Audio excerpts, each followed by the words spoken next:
وصلى الله على أشرف الأنبياء والمرسلين سيدنا محمد وعلى آله وأصحابه أجمعين. بعد الحمدلة والصولة والثناء على الله تبارك وتعالى، وباختصار شديد لهذه المقدمة، فلقد تأخر الوقت بكم، ونسأل الله تبارك وتعالى أن يبارك لكم جميعا في أوقاتكم يا رب العالمين. نتوجه بالشكر الجزيل إلى الله تبارك وتعالى أن جمعنا مع شيخنا ومرشد قلبنا وروحنا العالم الجليل سيد الشيخ رحيم الدين نووي بنتني، الذين نستقي اليوم وننهل من روحه ومن بحر عطائه.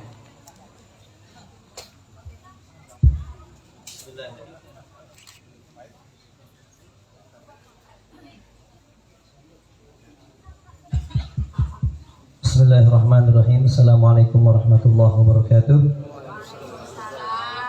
Beliau meringkas mukaddimahnya karena waktu sudah lumayan sudah larut malam, dan beliau setelah mengucapkan mukaddimah hamdalah dan salawat kepada Rasulullah sallallahu alaihi wasallam, beliau pertama-tama mengucapkan rasa syukur kepada Allah Subhanahu wa taala karena pada malam hari ini kita bisa berkumpul di tempat yang mulia ini. Wabil khusus kita di tempat yang mulia ini bersama guru kita Al-Murabbi Al-Mursyid Syekh Rahimuddin Nawawi Al-Bantani. Mudah-mudahan kita mendapatkan cucuran rahmat Allah Subhanahu wa taala melalui wasilah kehadiran ulama-ulama kita, dan kita sepulang dari sini mudah-mudahan diampuni dosa oleh Allah Subhanahu wa taala. أيها السادة الحضور حاضرين وحاضرات، امتازت بلادكم بفضل الله تبارك وتعالى بأنها بلاد الذكر وبلاد الشكر وبلاد الفكر. وكنا أيها الأحباب الكرام لما كنا في الشام، وما كنت والله هذا بالله ما كنت أعرف ولا واحد من أندونيسيا أبدا. كنت أخطب بفضل الله تبارك وتعالى في موسم الحج، وأبدأ خطبتي أيها الأحباب يا أهل الشام، انظروا إلى إخواننا في أندونيسيا وماليزيا بأدبهم الطيب في عبادتهم لربهم وخاصة في الحج.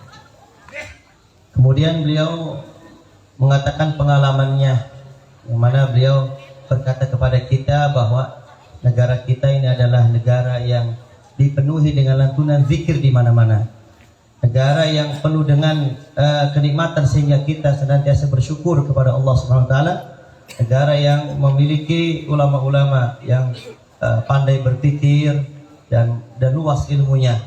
Beliau telah mendengar kisah atau berita tentang adab kita, budaya kita dari Syam, padahal beliau belum pernah ketemu dengan satu orang pun dari Indonesia dan khususnya Asia. Namun beliau sudah mengetahuinya melalui perjalanan beliau pergi haji, sehingga tatkala beliau pulang dari haji, khutbah pertama kali setelah pulang beliau mengatakan kepada orang Syam bahwa lihatlah saudara-saudara kita yang ada di Indonesia, yang ada di Asia, mereka memiliki adab budaya yang tinggi, sehingga beliau mengatakan bahkan ketika haji sangat terlihat adab-adab sopan santun mereka kepada orang lain. وهذا الكلام أيها السادة قديما أكثر من 15 سنة، ولما اجتمعت بكم بفضل الله تبارك وتعالى زادني ربي تبارك وتعالى حبا لكم وأنسا بكم. Dan pengalaman tadi terjadi pada 15 tahun yang lalu, dan saat ini tatkala beliau ditakdirkan berada di negara kita, melihat kita langsung tambah cinta, tambah sayang kepada masyarakat Indonesia. ولا شك أيها السادة أن العلم منذ بدأ ونشأ إلى زمننا هذا يمر بمراحل، ولا يزال يمر بمراحل أيها السادة. فبين الفينة والفينة يدخل على الأمم والشعوب أغاليط ومغالطات وأشياء بعيدة عن الدين، فيرسل الله تبارك وتعالى لهذه الأمة كما جاء في الحديث الصحيح على رأس كل 100 سنة من يجدد لها أمر دينها. yang namanya ilmu ya secara sifatnya, karakternya pasti memiliki perkembangan setiap zaman, setiap abad. Dan semakin kemari banyak ilmu-ilmu yang dikembangkan dan diketahui oleh umat manusia. Tidak menutup kemungkinan dari beberapa pemahaman-pemahaman ilmu itu pasti didapati kekeliruan atau kesalahpahaman.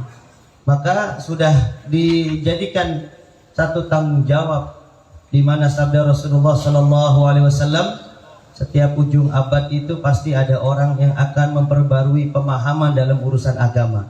Maka dialah yang akan memberikan pemahaman yang betul dari apa-apa yang kita salah pahami selama ini. ولست أدعي أيها السادة أني مجدد هذا العصر، حاشا وكلا، إنما أنا طالب علم بسيط، ولكن بفضل الله تبارك وتعالى بما فهمته عن أشياخ المربين جزاهم الله تعالى خيرا أكرمني ربي عز وجل فجمعت رسالة صغيرة سميتها معالم الطريقة ومظاهرها. Saya bukan mengaku bahwa diri saya sebagai mujadid tersebut, dan saya hanyalah seorang santri, thalibul ilm. Sampai saat ini beliau dengan sifat tawadhu'nya mengatakan saya sampai saat ini masih masih adalah seorang santri. Namun Allah telah memberikan karunia kepada saya dengan dipertemukannya saya dengan beberapa masyayikh, dan dari apa yang saya dapati dari masyayikh saya, alhamdulillah Allah menganugerahkan saya untuk menyusun satu risalah yang singkat ini, yang simpel, yang beliau beri nama Ma'alimut Thariqah wa Madhahiruha, tuntunan thariqah dan fenomena atau tampilan-tampilan thariqah tersebut. وبأمثال هذه الرسائل أيها السادة وإن كانت صغيرة في الحجم ولكن الله تبارك وتعالى إذا كتب لها القبول سينتفع بها خلق كثير. ذلكم أن هذه الرسائل ليست حديثة، فلقد كتب مولانا العلامة ابن عابدين رسائل وسميت بالفقه رسائل ابن عابدين، وكتب مولانا الغزالي القديم أبو حامد رحمه الله رسائل هكذا صغيرة وتنسب إليه وتسمى برسائل الإمام الغزالي رحمه الله. Ini risalah ringkasan tentang thariqah tadi yang beliau sebutkan, judulnya memang simpel Pak, mungil. Mungkin nanti akan diperkecil sehingga bisa muat di kantong kita. Namun ini bukan ilmu yang baru, ini adalah ilmu yang dinukil dari ulama-ulama sebelumnya. Karena sebagaimana ulama-ulama dari zaman dahulu banyak yang mengarang ringkasan-ringkasan yang singkat seperti Rasail Imam Ibnu Abidin dan juga Al-Imam Abu Hamid Al-Ghazali. Beliau juga mengarang dan menamai ringkasan-ringkasan ini dengan Rasail Ibnu Abidin, Rasail Abu Hamid Al-Ghazali. Jadi ini termasuk tradisi ulama-ulama kita mengarang ringkasan-ringkasan yang mungil, yang bermanfaat untuk kita. وأوائل من كتب في هذه الرسائل أيها الأحبة مولانا أبي داود المحدث، أبي داود صاحب الكتاب في السنن، أبي داود السجستاني رحمه الله كتب رسالة سماها رسالة إلى أهل الحجاز. Orang yang pertama kali menulis kitab ringkasan atau risalah itu adalah Maulana Abu Dawud As-Sijistani, pengarang kitab Sunan Abi Dawud.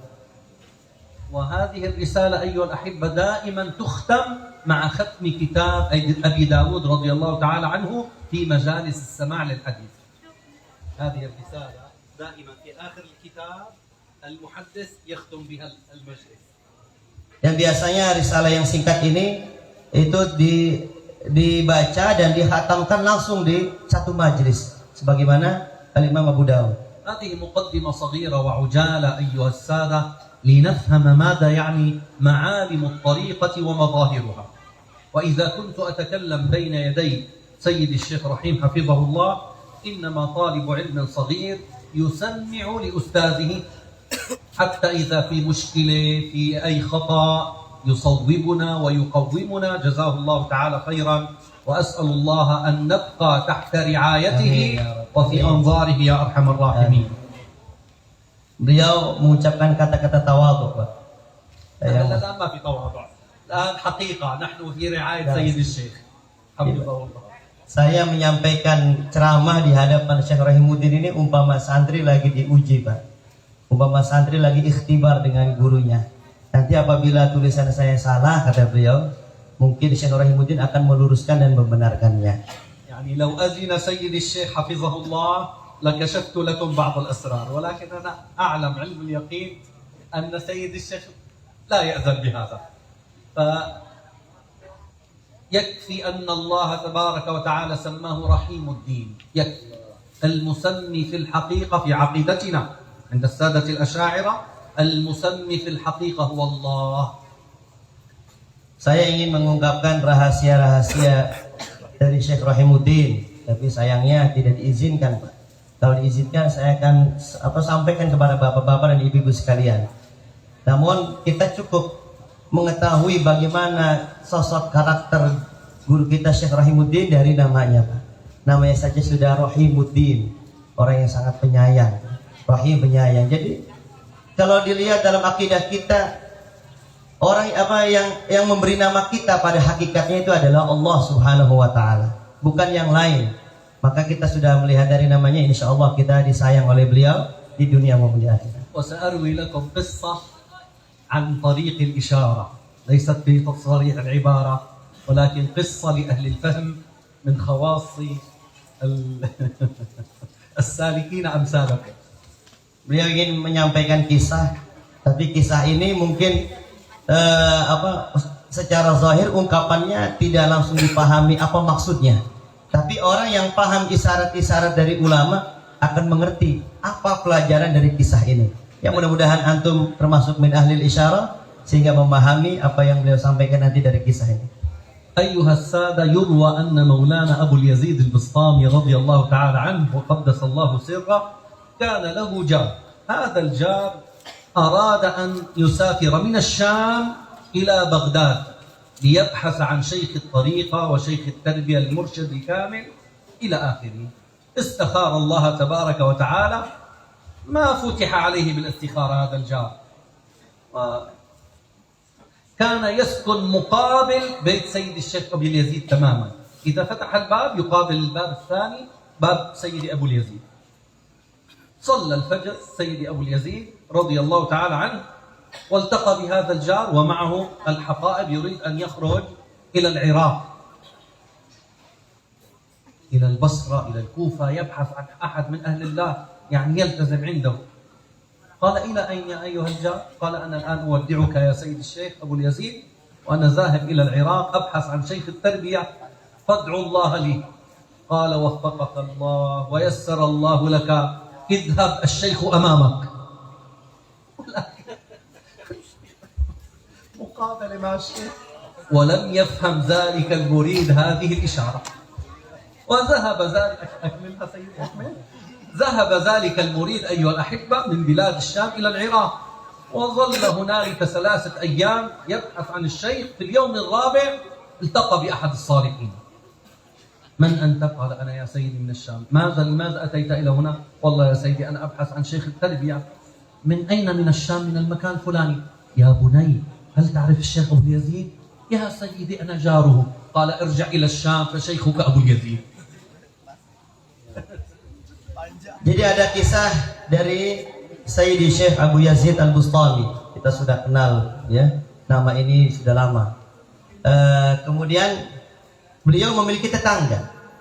Tetangganya ini ingin mencari seorang mursyid, seorang wali, termasuk wali dan mursyid, di mana tetangga ini melakukan istikharah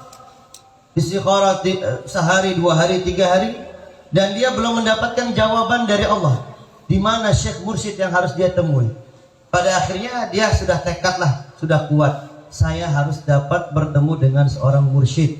Maka dia sudah mempersiapkan bajunya, taruh di tas, sudah disiapkan. Besok pagi dia keluar dari rumah, sedangkan rumah dia itu berhadapan dengan Syekh Abu Yazid Al-Bustami.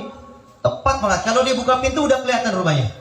Dia ketika buka rumah itu, kemudian terlihat Syekh Abu Yazid Al-Bustami di depan rumahnya.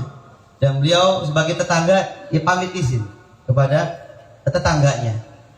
Beliau terjadilah dialog antara tetangga ini dengan Syekh Abu Yazid Al-Bustami. Dan orang ini bertanya kepada berbicara kepada Syekh Abu Yazid, saya mau izin, saya mau pergi kemana? Saya mau pergi ya kemana aja, ke Baghdad, ke Basra, ke Kufah, pokoknya saya mau keluar. Kamu mau ngapain pergi? Saya mau mencari seorang mursyid agar saya dibimbing untuk dekat dengan Allah Subhanahu wa taala. Oh ya udah, Syekh Abu Yazid mendoakan semoga Allah memberikan taufik, memberikan petunjuk, memberikan kekuatan, dan mursyid sebenarnya sudah ada di depanmu. Ya, maksudnya, pergilah kamu, nanti mursyid akan kamu temui di depanmu, gitu. Jadi kata Syekh Abu Yazid ngomong begitu, pergilah insya Allah, niscaya kamu akan bertemu dengan mursyid di depanmu. Dia nggak paham kata-kata itu apa maksudnya. Ya udah, dia pergi aja ke Baghdad selama 3 hari di sana. Ya karena tidak ditanya langsung oleh pemilik rumahnya apa keperluan datang ke sana. Dia dijamu oleh seorang seorang wali, dan di hari keempat ditanya oleh seorang wali tersebut, apa hajatmu datang kemari? Saya ingin mencari mursyid, gitu. Kamu dari mana? Dari Syam. Syamnya daerah mana? Daerah, sebutlah daerah Fulani. Oh, kamu kenal nggak dengan Syekh Abu Yazid Al-Bustami? Iya, itu tetangga saya. Itu adalah mursyid kamu. Harusnya kamu jangan kemari. Kamu ngapain? Kamu balik lagi, temui dia dan jadilah murid bagi dia. Maka dia pulang dan baru paham ternyata isyarat, pergilah kamu, niscaya Syekh Mursyid akan berada di depanmu. Ternyata itu adalah isyarat tetangganya sendiri adalah seorang mursyid. وأنا وسيد الشيخ عبد الكريم والأحباب الكرام سنختبئ قليلا لنقول لكم المرشد أمامكم. Dan beliau ngomong dengan sembunyi, Pak, ya dengan saya dan dengan ahbab, ya seakan-akan kita lagi ngumpet ini, Pak. Kata beliau berbicara kepada kami, al-mursyid di depan kita. لا تعتبروا في هذه المنصة نحن أبدا مو موجود. Anggap aja saya ini dengan syekh nggak ada, yang ada cuma guru kita saja. Kata beliau, mursyid ada di depan kalian. والمرشد أمامكم. Maka mursyid di depan kalian. الطريقة أيها السادة الطريقة تبدأ عند الاجتماع بالشيخ المرشد الكامل. فما هي صفاته وكيف يتعرف الإنسان اليوم على هذا المرشد الكامل؟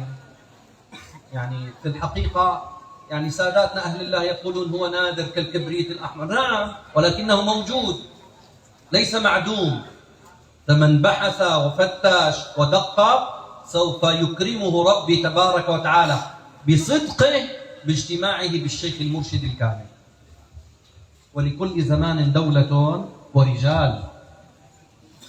Beliau memulai kitabnya dengan mengenalkan tentang thariqah, di mana thariqah ini bermula ketika berkumpulnya seorang murid dengan seorang mursyid al-kamil, yang mana mursyid kamil ini sebagaimana tadi yang sudah dijelaskan memiliki ciri-ciri atau syarat-syaratnya.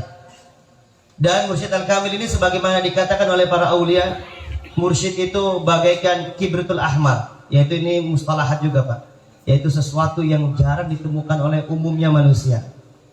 Namun kalau kita betul-betul ingin mencarinya dengan kejujuran kita kepada Allah, dengan kesidikan kita ingin bertemu mursyid kamil, Allah akan pertemukan kita dengan mereka. إذن هذا أيها السادة هو الركن الأول في الطريقة.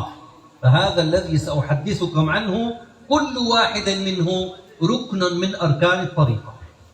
Dan mursyid ini sudah kita ketahui bahwa termasuk rukun daripada rukun thariqah. Nanti pun ini bab-bab yang ada dalam kitab ini semua adalah rukun-rukun thariqah. ومثال هذه الرسالة الصغيرة أيها الأحبة مثل الشروط الفقهية عند الفقهاء رضي الله عنهم. Dan syarat dan kitab ini, Pak, isinya itu kalau dalam kajian fikih seperti syarat-syarat yang ada dalam kitab fikih, sama saja. Tidak terpenuhi syarat ini maka tidak sah. الفقهاء رضي الله عنهم يقولون إذا ترك المكلف شرطا من شروط التكليف فالعبادة باطلة لا تصح. Sebagaimana para fuqaha menyebutkan, ibadah kalau tidak memenuhi syarat maka ibadahnya batil, tidak sah. صلي بدون وضوء. Misalkan sholat tanpa wudhu, صلي بدون تكبيرة الإحرام. atau sholat kagak ada takbiratul ihramnya, صلي بدون توجه إلى القبلة. atau sholat tapi tidak menghadap kiblat. لا يمكن أيها السادة شروط إن لم تتحقق فالصلاة باطلة. Mungkin nggak sholat itu dianggap sah dalam syariat? Maka kalau itu tidak sah, maka seperti ini juga di dalam buku ini. كذلك شرط الطريق إلى الله الأول وجود شيخ التربية. Maka seperti itu juga syarat diterimanya thariqah itu harus ada seorang mursyid, seorang syekh tarbiyah yang membimbing rohani kita kepada Allah. وإذا وجدت المجالس ولا يوجد فيها شيخ التربية الكامل المرشد الكامل إنما هي مجالس للتبرك ما في مشكلة أبدا، يقرأ للثواب والأجر. أما كتربية منهج تربوي لا، فيها ركن معدوم ما توفر، فتبقى هذه المجالس للتبرك. Maka kalau majlis-majlis tidak ada syekh tarbiyahnya yang mimpin majlis itu, maka majlis itu diumpamakan majlis barokah saja, majlis untuk mengalap berkah, dan tidak bisa pimpinannya mentarbiyah, membimbing jamaahnya, ruhaninya untuk dekat dengan Allah. Kenapa? Karena syarat perjalanan dekat dengan Allah yaitu adalah mursyid al-kamil, sedangkan di majlis tersebut tidak ada mursyidnya. ثم أيها الأحبة لا يمكن أن يكون مرشدا كاملا حتى تتوفر فيه شروط الإرشاد. Dan seorang mursyid pun tidak dianggap mursyid yang kamil apabila tidak memenuhi syarat-syarat sahnya dia menjadi mursyid. يعني ليس كل، أنا أعتذر من سيد الشيخ سأمثل عن نفسي واتركوا سيد الشيخ، يعني لا تمثلوا عليه أيها الأحباب. ليس كل من وضع عمامة ولبس جبة يعني شيخ مرشد كامل، لا أيها الأحباب. قد يكون إنسان متسنن بسنة النبي صلى الله عليه وسلم، أما لا تعتقد فيه أنه مرشد كامل. Kemudian beliau mengatakan ini sebagai contoh saja, Pak. Ini contoh ini bukan mencontohkan guru-guru kita yang ada di depan kita ini. Tidak semua orang yang pakai jubah dan imamah itu dianggap mursyid dan layak membimbing rohani manusia untuk dekat dengan Allah. Barangkali dia memakai imamah dan jubah itu karena mengikuti sunnah Rasulullah saja, bukan pasti dia adalah seorang murabbi. أيسر شيء اليوم في المشيخة أيها الأحباب الجبة والعمامة. عند الخياط مدرين شاش فخلاص وضع هذا على رأسه صار شيخا. يعني أسهل شيء وأيسر. نعم أيسر. Karena paling memakai jubah imamah itu udah perkara yang paling mudah Pak untuk kita dapatkan. Tinggal kita datang ke tukang jahit, kita beli bahan, minta jahitin bikin jubah, bikin imamah, bisa pakai kan ya. Jadi itu bukan perkara yang ini banget ya, sudah menandakan dia seorang mursyid. يعني بقول آخر أيها الأحباب، الشيخ الرجل يستطيع أن يصنع جبة وعمامة، ولكن الجبة والعمامة لا تصنع شيئا أيها الأحباب. Atau dengan makna lain, setiap orang bisa membuat jubah dan imamah, tapi jubah sama imamah ini tidak bisa menjadikan kita yang pemakai menjadi mursyid. Gara-gara pakai jubah langsung jadi mursyid. Nah ini bahaya ini. أبرز هذه الشروط التي ينبغي أن تتوفر في الشيخ المرشد الكامل، أبرزها على الإطلاق أن يكون عدلا ثقة مأمونا على دين الله تبارك وتعالى. Dan syarat yang paling utama dan yang paling penting itu adalah seorang mursyid itu seorang yang adil, yang thiqah, yang terpercaya atas agamanya, yang bisa memberikan kepercayaan untuk kita untuk menjaga agama kita. لا يتكلم بالشطح ولا بالطامات ولا الخيالات ولا يتعلق بالكرامات. Yang tidak berbicara dengan pembicaraan yang omong kosong, yang nyeleneh, atau berbicara tentang perkara yang khayal, atau berbicara tentang perkara yang dia lihat dalam mimpi, terus dia bicara itu, atau tidak berkaitan pembicaraannya dengan keramat terus. الركن الثاني بعد أن تجتمع بشيخ التربية يوجد شيء يسمى البيعة. البيعة يدا بيد مع شيخ التربية، هذه هي البيعة الحقيقية. وبيعة العامة هذه للتبرك. Kemudian syarat yang kedua adalah bai'ah sufiyah, yaitu bai'ah yang didapati dari tangan kita dengan tangan seorang syekh. Ini bai'at khusus, Pak.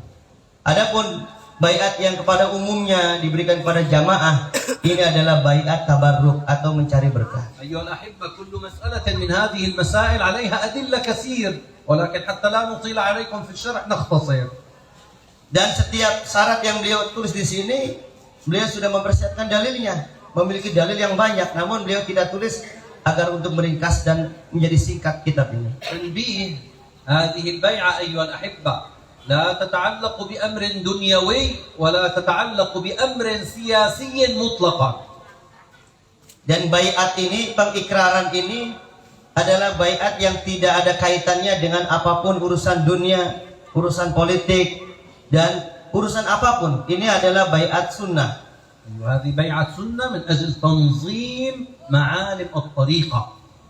Baiat sunnah ini tujuannya untuk mengatur, mensistematiskan tentang thariqah. ثم أيها الأحبة في هذه الأركان الأوراد والأذكار التي ذكرها سيد الشيخ قبل قليل في كلامه فلا بد من ذكر مخصوص تبايع عليه شيخ الطريقة. Yang ketiga syaratnya adalah al-awrad wal azkar yang telah dijelaskan oleh guru kita tentang zikir tadi. Yang mana zikir ini adalah zikir yang didapati khusus dari guru thariqah, bukan zikir yang diambil dari selainnya.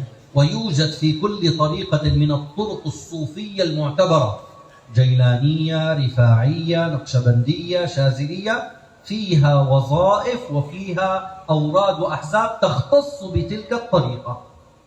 Yang mana setiap thariqah itu memiliki zikir-zikiran khusus, thariqah jailaniyah, rifaiyah, dan lain-lainnya, yang mana diterapkan oleh setiap pimpinannya itu dengan zikir yang dikhususkan untuk thariqah tersebut. وطريقة سيد الشيخ رحيم حفظه الله الطريقة الشاذلية وذكرها في هذه الحضرة التي فعلنا قبل قليل بالاسم المفرد الله الله مع وجود المنشدون أيضا إنشاد مخصوص وتفريد مخصوص وذكر مخصوص. Dan di antara zikir thariqah syadziliyah seperti thariqah guru kita Syekh Rahimuddin ini, tadi seperti yang kita ikuti bersama-sama Pak, zikir hadrah, yang mana kita yang hadir diajak untuk berzikir dengan isim mufrad, yaitu Allah, Allah, Allah, Allah. Kemudian zikir ini diiringi dengan qasidah atau nasyid. Namun qasidah ini pun qasidah yang khusus, tidak sembarangan qasidah. Misalnya qasidah padang bulan nggak bisa Pak, qasidah suku Batak juga nggak bisa. Ini zikir qasidah yang dipilih oleh seorang mursyidnya, dan ini qasidah khusus. أيوة لا يمكن أي قصيدة أيها الأحباب نأتي بها خاصة للحضرة لأن الحضرة لها أوزان في ذكر الله تبارك وتعالى.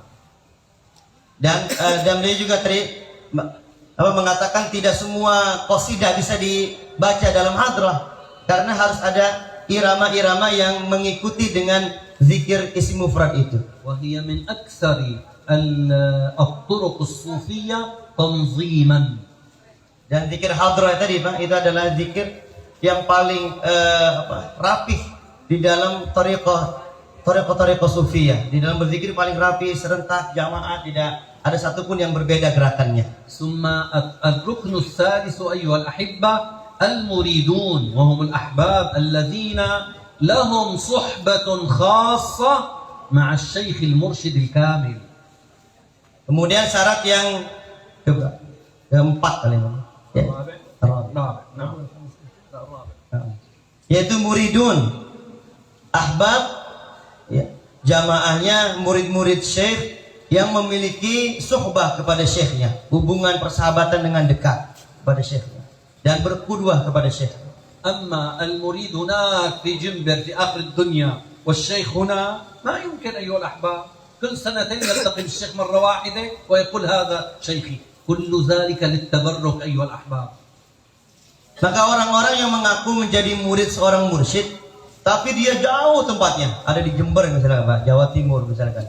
Tapi mursyidnya di sini, dia ngaku dia sedang bermurid kepada mursyid itu. Ini tidak memasuki syarat, tidak memenuhi syarat sebagai seorang murid. Tidak dianggap dia sebagai seorang murid, hanya ketemunya setahun sekali atau 2 tahun sekali. Ini bukan murid namanya, karena murid harus berdekatan dengan seorang mursyid. فعلاقة المريد بشيخه أيها السادة علاقة تربية لابد من لقاءات مستمرة متعددة حتى يتلقى عن الشيخ تلك التربية. Karena murid thariqah itu harus memiliki pertemuan yang banyak dengan syekhnya, dengan mursyidnya. Harus ada pertemuan entah seminggu 2 kali, 3 kali. Karena hubungannya adalah tarbiyah, Pak, mendidik rohani kita dan kita menteladaninya dia juga. Maka harus ada pertemuan-pertemuan yang kita lakukan dengan guru kita. ومن خلال هذه اللقاءات والاجتماعات مع شيخ التربية سوف يتعلم من الشيخ المنهج التربوي الروحي الذي عليه شيخه. Selain kita berkedua juga, kita harus menghadiri di majelisnya itu dibacakan tentang metode-metode bagaimana cara mendidik ruh atau rohani kita. Dan itu akan disampaikan oleh seorang syekh mursyid di dalam majelisnya. ولا يقرأ أيها السادة في أمثال هذه المجالس إلا كتب ساداتنا أهل الله رضي الله تعالى عنهم كمولانا ابن عربي، مولانا الغزالي، مولانا القشيري، مولانا الشعراني، حتى يتغذى قلب ذلك المريد بتربية أهل الله. Dan di majelis thariqah itu ya hanya dibacakan kitab-kitab orang-orang sufi, kitab-kitab ahlillah al-mu'tabarah, seperti kitab-kitab Syekh Abdul Qadir Jailani, Syekh Ahmad Al-Qushairi, Syekh Al-Sya'rani, Al-Imam Ghazali.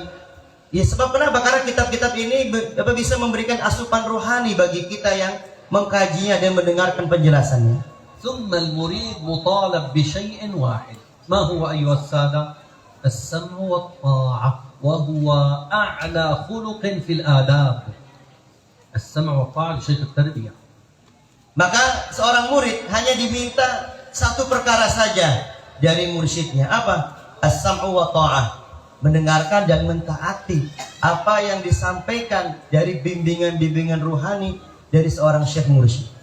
الركن السادس أيها الأحبة في الطرائق الإذن. ماذا يعني الإذن؟ يوجد إذن عام ويوجد إذن خاص أيها السادة. الأذونات لا تكون في مجالس هكذا كبيرة أذنت لكم بكذا وكذا.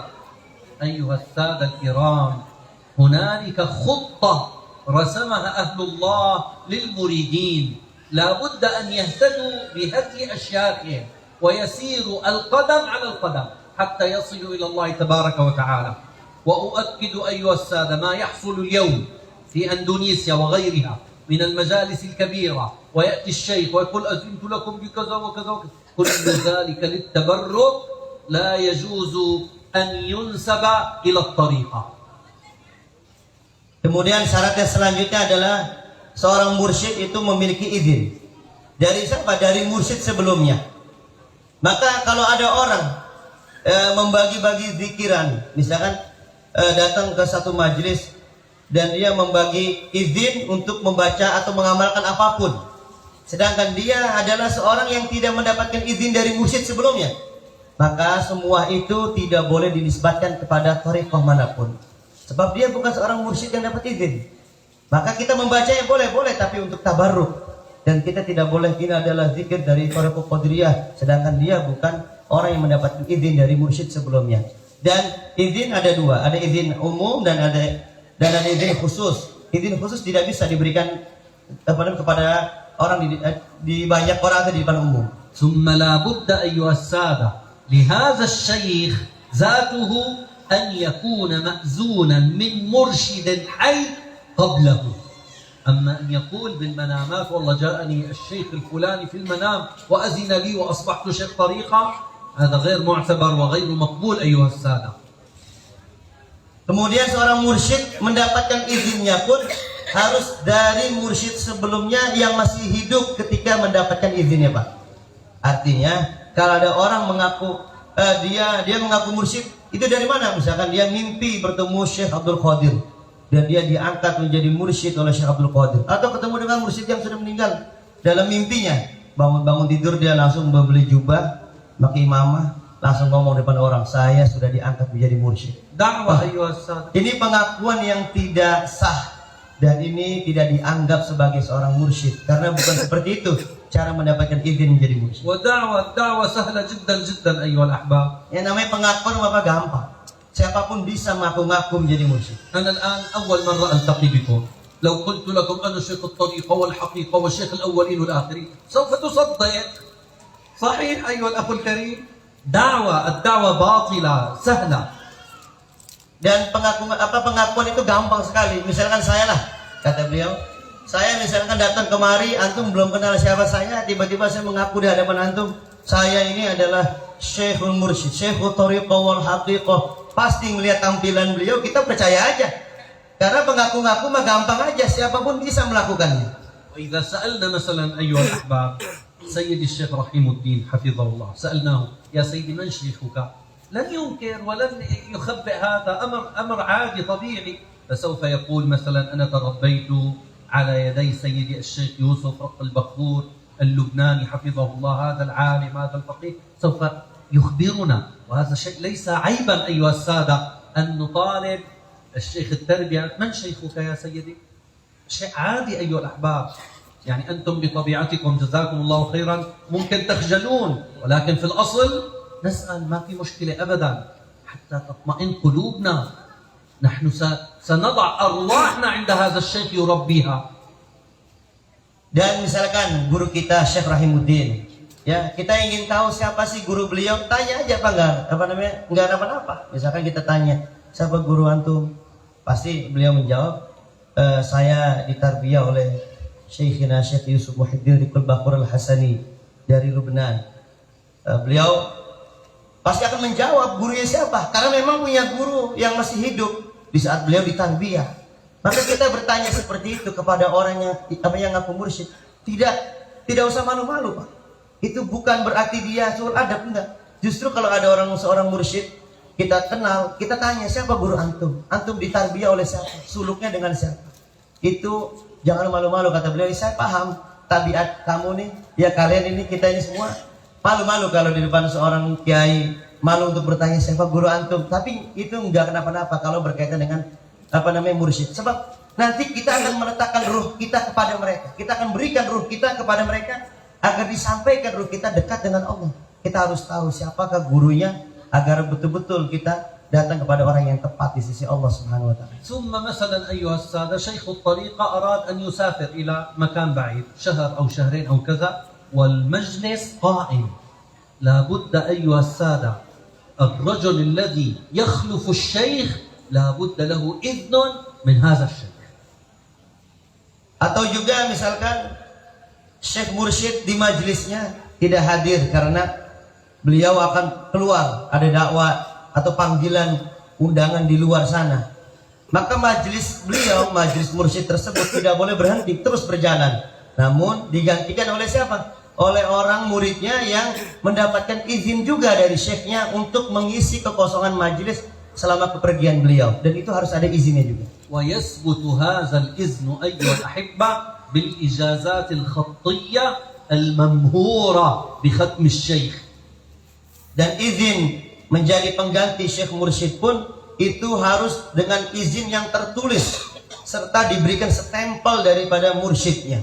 Seperti itu, Pak. وهذا الإذن أيها السادة ما نسميه بعلم الإسناد، هذا مشهور جدا جدا في علم الحديث. كذلك في كل علم من العلوم أيها الأحباب يوجد إجازات خاصة بتلك العلوم، منها علوم الطريقة. Dan hal seperti ini disebutnya dalam ilmu agama kita adalah ilmu isnad, yang mana semua ilmu di dalam agama Islam memiliki sanad, seperti ilmu hadis, begitu juga ilmu yang lainnya, ilmu fikih dan lain-lainnya. Itu setiap ilmu pasti memiliki lembaran kertas sanad dan distempel oleh orang yang memberi sanad tersebut. الركن السابع أيها الأحباب الخلوة بعد أن يتربى هذا المريد 5 سنوات 10 سنوات الذي يفتح الله تبارك وتعالى عليه بإذن من شيخ التربية يدخل إلى الخلوة. الخلوة غرفة صغيرة يدخل الشيخ التربية عليها بعض الأحباب ولهم أذكار خاصة يوم خلوتهم إلى أن ينتهوا، وتبدأ ب3 أيام ويسن تكرارها. Kemudian rukun yang ketujuh adalah khalwat. Khalwat ini akan dibimbing oleh Syekh Mursyid setelah muridnya itu sudah layak dan siap untuk dikhalwatkan. entah itu setelah 5 tahun, 2 tahun, sesuai dengan bagaimana kesiapan seorang murid tersebut. Dan khalwat ini akan dimulai dari waktu 3 hari, yang mana ditempatkan di kamar yang khusus dengan zikiran yang khusus yang diberikan dan dibimbing oleh seorang mursyidnya, minimal 3 hari. الركن الثامن أيها الأحباب الوظائف لأبناء الطريقة. فابن الطريقة ليس بكسول عن العبادة أيها السادة. Kemudian rukun yang ke-8 adalah tugas-tugas atau kewajiban bagi penganut thariqah, yang mana kita sebagai salikin tidak boleh bermalas-malasan untuk menjalani tugas-tugas yang diberikan oleh seorang mursyid. أول الوظائف أيها الأحبة تبدأ بورد الطريقة ذاته، يقرأ مرة في الصباح ومرة في المساء. واقرأ لنا من فضلك بعض هذه الوظائف سيدي. أيوة نعم سيدي. Yang mana di antara tugas-tugasnya yang pertama adalah membaca wirid thariqah setiap hari 2 kali, pagi dan sore, ya. Kemudian yang kedua adalah membaca wazifatus syadziliyah. Ada kitab yang disebut, yang diberi nama dengan wazifah syadziliyah. Ini kalau thariqah syadziliyah. Kalau thariqah yang lain mungkin sesuai dengan arahan daripada mursyidnya. Yang ketiga adalah senantiasa membaca salawat kepada Rasulullah sallallahu alaihi wasallam. Yang keempat adalah puasa sunnah minimal Senin dan Kamis. Yang kelima adalah menjaga sholat duha. Yang keenam adalah menjaga sunan rawatib, qobliyah dan ba'diyah. Yang ketujuh adalah sholat 8 rakaat setelah isya dan diakhiri dengan witir setelahnya. Yang kedelapan adalah qiyamul lail. Yang kesembilan adalah membaca 2 halaman daripada Al-Quran. Yang ke-10 adalah senantiasa menjaga adab yang khusus maupun adab yang umum. أيها الأحباب لا تستكثروا هذه الوظائف. تقول هذا كثير جدا، والله في بعض الأعوام المسلمين يفعلون هذه النوافل وزيادة عليها. Kita jangan mengatakan wah ini kebanyakan ini. Kita kan salikin, Pak. Sedangkan orang awam sendiri ada yang melakukan wazifah ini lebih daripada yang disebutkan tadi, Pak. Ada orang yang seperti itu. كان عندنا واحد في بلاد الشام أيها الأحبة كبير سن وعوام، ليس أيها الأحبة والله لا يستطيع أن يقرأ كلمة في كتاب، ثم كان مشهورا بأنه في ليلته كل ليلة كان يصلي 40 ركعة لله تبارك وتعالى. والله يا سيدي عادني رجل عادني. طبعا لا شك الولاية أيها الأحبة ليست يعني أيوة نعم ولاية عامة. نعم سيدي. Karena ada di Syam itu, Pak, ada seseorang, dia itu ya dianggapnya orang awam karena tidak bisa membaca kitab gitu. Kitab apapun tidak bisa membaca. Namun ibadahnya ternyata diketahui oleh sebagian orang, setiap malamnya dia sholat 40 rakaat itu, tidak pernah putus. Itu orang awam, Pak. Bagaimana orang soleh? وكيف يتربى الإنسان على هذه الأوراد أيها الأحبة؟ يتربى بالبداية يصلي ركعتين. ما مطالبك ب8 ركعات في الضحى، لا صلي ركعتين. إذا أكرمك ربي فارتقيت صلي 4، بعدها 6، بعدها 8، وهكذا. أما لا تبدأ بالكثير ستنقطع. Maka kita sebagai murid yang lemah ini bagaimana caranya biar bisa memenuhi tugas-tugas ini? Kata beliau, kalau mau mulai jangan langsung banyak-banyak dulu. Sholat duha tadi disebutin 8 rakaat misalkan. Kita mulai dari 2 dulu. Kapan-kapan kita ada semangat yang tinggi, lakukan tambahannya jadi 4 dan seterusnya sampai kita mampu melaksanakan sholat duha 8 rakaat. Jadi nggak usah baru mulai jadi salik langsung aja ke sholat duha 12 kali mah. Melebihi daripada 8 itu. Ya, kita mulai dari yang sedikit demi sedikit. افعل الخير ما استطعت فإنك لن تحيط بكله ومتى تفعل الكثير من الخير وأنت تارك لأقله القليل تركته كيف تفعل الكثير. Kata beliau menukil satu syair yang artinya, kerjakanlah kebaikan meskipun sedikit, karena kamu tidak akan bisa melakukan semua kebaikan-kebaikan atau kewajiban-kewajiban. Namun kalau antum kalau antum punya semangatnya tidak kuat, ingin meninggalkan semua kebaikan, kalau antum ingin melakukan semua kebaikan, sedangkan yang sedikit aja tidak dimulai, maka kalau ingin melakukan kebaikan yang banyak, mulailah dari sedikit demi sedikit. الركن التاسع أيها الأحبة وشرطه المذاكرات تسمى أيها الأحبة عرض الحال على الشيخ المرشد الكامل. يا سيدي أنا صار معي كذا ماذا أفعل؟ هل أزيد؟ هل أنقص؟ كل ذلك بإرشادات الشيخ، ولا بد لذلك المريد أن يعرض حاله على شيخه في طريقه إلى الله تبارك وتعالى. Syarat selanjutnya adalah al-mudzakarah, konsultasi, diskusi dengan syekhnya. Yang mana mudzakarah ini maksudnya adalah kita menceritakan, mengkonsultasikan tentang jiwa kita, kondisi batin kita kepada syekh murabbi, agar kita meminta nasihat dari apa yang kita rasakan pada saat ini. Dan ini adalah suatu kewajiban dan syarat yang ada dalam thariqah. الركن العاشر الحضرة، هذه التي فعلناها معكم الآن بمعية سيد الشيخ حفظه الله. Yang syarat selanjutnya, yang rukun selanjutnya yang 10 adalah syarhul hadrah, yaitu tadi yang kita ikuti bersama-sama tadi namanya hadrah, Pak. Yang tadi dipimpin oleh guru kita Syekh Rahimuddin. ما تحتاج إلى شرح كثير لأننا فعلناها عمليا. Jadi tidak perlu dijelaskan tadi karena kita sudah melakukan tadi. الركن الأخير أيها السادة وهو أمر مهم جدا، الاستخلاف، بمعنى الخلافة بعد الشيخ لمن؟ Yang terakhir adalah al-istikhlaf. Artinya adalah pengganti syekh setelah syekhnya tiada. Siapa yang layak menjadi penggantinya? يعني توفي شيخ الطريقة فجأة هكذا ما نعرف، وله مثلا ابن صغير في السن وجماعته 10,000 20,000 مريد، ثم نجد أن هذا الطفل الصغير 13 عام 14 عام خلف والده في الإرشاد. كيف هذا يكون أيها الأحبة؟ أي عقول تقبل هذا الكلام؟ هذا شيخ الطريقة أفنى عمره في المجاهدات بين يدي ربه تبارك وتعالى حتى وصل إلى الحقائق، فيأتي بيوم وليلة. طبعا نحن نحب هذا الابن، أبناء المشايخ نحبه نحترمهم نتبرك بهم، ولكن لا يجوز أن نخلفه شيخ طريقة.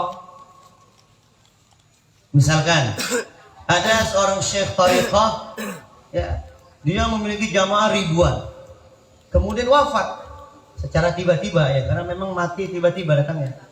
Dan jamaahnya, ahbabnya ini ingin menjadikan putranya, padahal putranya masih berumur 13 tahun atau 14 tahun, masih muda lah, masih remaja, dan dia belum ditarbiyah oleh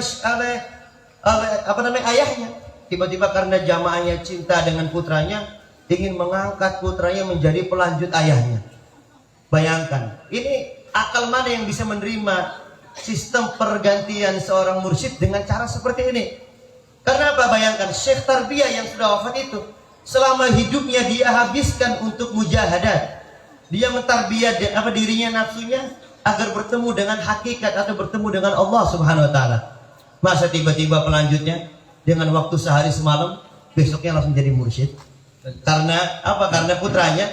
Kita bukan membicarakannya, tapi kita cinta dengan dia. Namun kita tidak boleh atas dasar cinta dan takzim kita mengangkat dia menjadi pelanjut bapaknya sebagai mursyid. Ini tidak seperti itu cara pengangkatan khalifah dalam thariqah. فالاستخلاف الحقيقي أيها الأحبة للمشيخة تربية وتسليكا وتعليما أن يحيل إليك الشيخ أي شيخك وهو بأوج عطائه وتمام صحته من تعلمه أو تفتيه أو تسلكه وترشده. أما أن تشغل مكان شيخك بعد وفاته أو عند عجزه فهذا ميراث اضطراري جبري لا يؤبه له، لا قيمة له أبدا. Adapun istikhlaf al-haqiqi, pengangkatan khalifah secara yang benar, untuk seorang khalifah menjadi syekh dalam tarbiyah dan taslik dan ta'lim, seorang syekh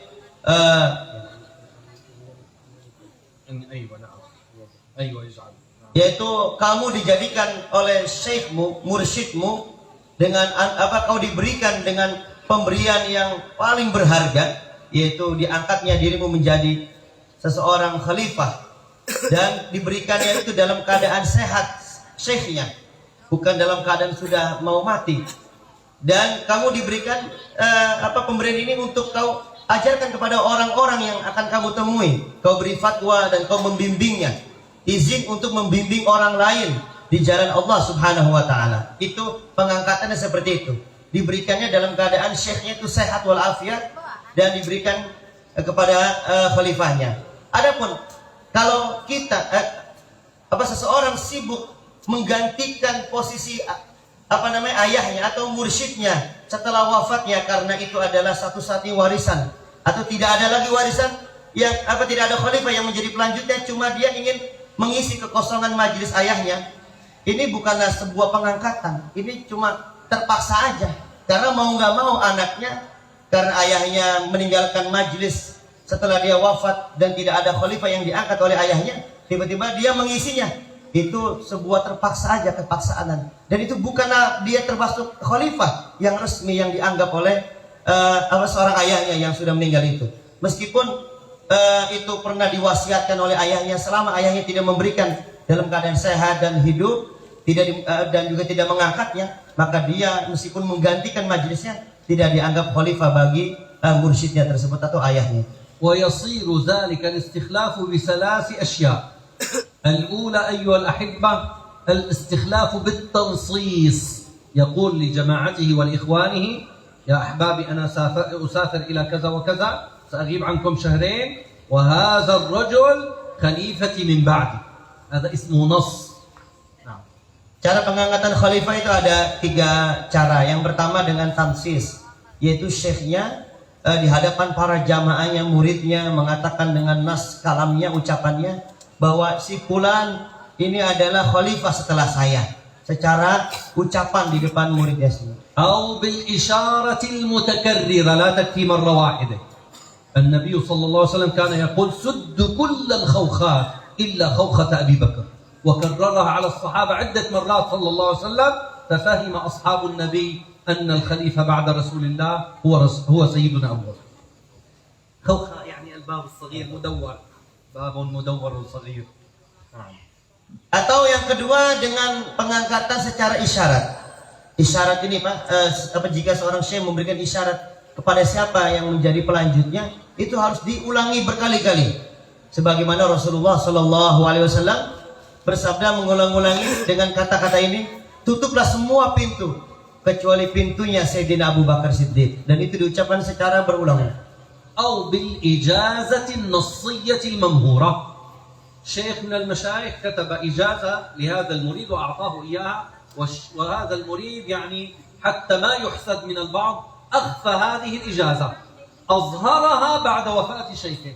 إذا ختم الشيخ وتوقيع الشيخ هذا خلاص مأذون خليفة.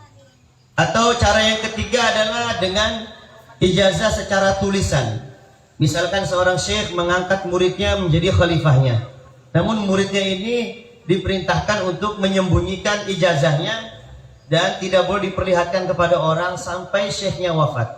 Tatkala syekhnya wafat, dia baru mengeluarkan, dan terlihat di dalam kertas tersebut ada stempel dan tanda tangan syekhnya yang mengesahkan bahwa si fulan tadi itu adalah khalifah setelah syekhnya. Ini pun termasuk cara pengangkatan seorang khalifah. في الختام أيها السادة أقول لكم سميتها معالم الطريقة ومظاهرها. معالم كما نقول خريطة لتهتدي بها إلى حقيقة الطريقة. Yang terakhir kata beliau, kitab ini diberi nama Ma'alim, itu artinya adalah peta, petunjuk. Yang mana kalau kamu ingin berjalan dalam thariqah, ikutilah peta dan petunjuk yang ada di buku ini. مثالها أيها السادة كقطرة ماء من بحر عظيم. هذه الرسالة. Perumpamaannya seperti setetes air dari lautan yang luas. بعدها فيها تفاصيل كثيرة ينبغي أن نتعرف عليها. Karena kitab ini singkat, setelah kita paham kitab ini, sudah paham gambaran thariqah, silakan kamu akan menemukan banyak petunjuk-petunjuk yang lainnya yang ada dalam kitab-kitab yang besar itu. كالفرق تماما بين كتاب سفينة النجاة وفتح المعين أو فتح الوهاب تماما. Misalkan seperti kita mengkaji dalam kitab fikih. Kalau kita memahami kitab apa isi kitab dalam Safinatun Najah, niscaya kita akan memiliki gambaran yang akan kita pahami secara luas dari kitab-kitab yang di atasnya. Fathul Mu'in kah, atau Fathul Wahab kah, atau apapun yang luas. أسأل الله تبارك وتعالى العظيم رب العرش العظيم أن ينفعنا يا أرحم الراحمين وصلى الله على سيدنا محمد النبي الأمي وعلى آله وصحبه وسلم. بسم الله الرحمن الرحيم وصلى الله على أشرف الأنبياء والمرسلين سيدنا محمد وعلى آله وأصحابه أجمعين.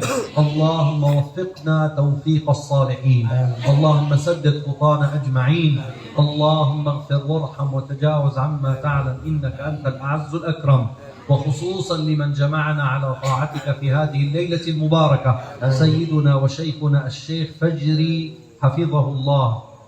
اللهم احفظه بحفظك يا أكرم الأكرمين، واجعل الخير يجري على يديه يا أرحم الراحمين، واغفر اللهم لنا ولأشياخنا ولآبائنا، واجز عنا شيخنا الشيخ رحيم أفضل الجزاء يا رب العالمين. وصلى الله على سيدنا محمد النبي الأمي وعلى آله وصحبه وسلم، والحمد لله رب العالمين، وجزاكم الله خيرا كثيرا.